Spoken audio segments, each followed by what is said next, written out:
Hello guys, welcome back, Lawrence DIY. Kumusta na kayo dyan mga kaibigan? Ito pala, una pala sa lahat, shoutout muna sa bago nating subscriber.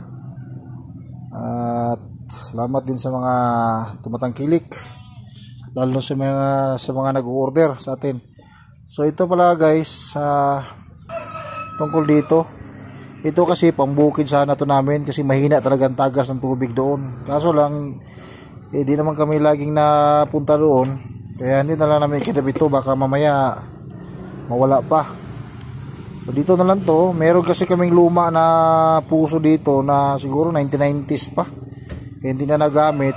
Wala na rin yung ano niya, yung matic niya, yung mismong pitcher ba yun?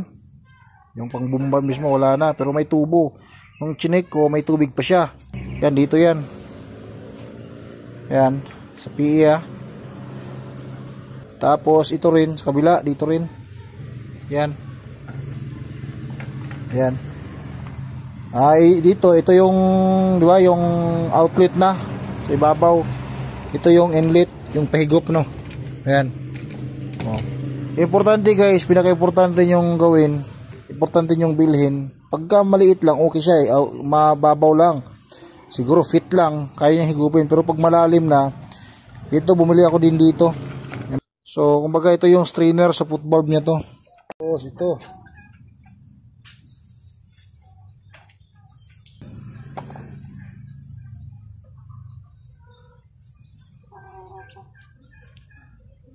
At ito yung pinakailalim kaya nga foot valve tawag nila. May strainer nga lang to. Yung may strainer para sigurado na walang papasok ng mga dumi-dumi dyan. Tapos ito. Tapos dito nyo na rin i-connect yung link. Yung isang link o dalawang link mismo. So kung ito tignan mo, 12 volts man siya. Yan, 12 volts. So maximum heads 15 meters, maximum suction 5 meters. So maximum flow yan.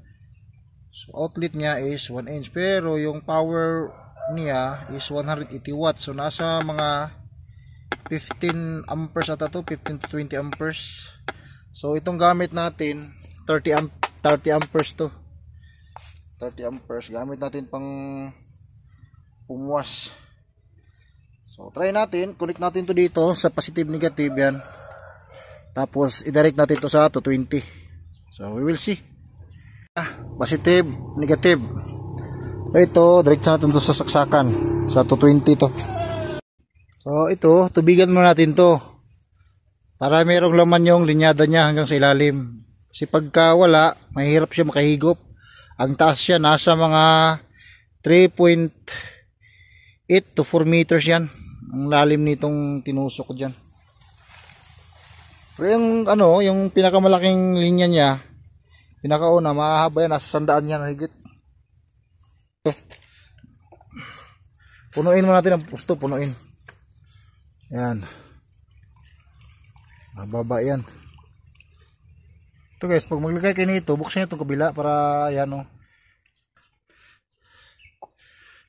hindi siya matagas yan. Tapos takip lang takip ganyan.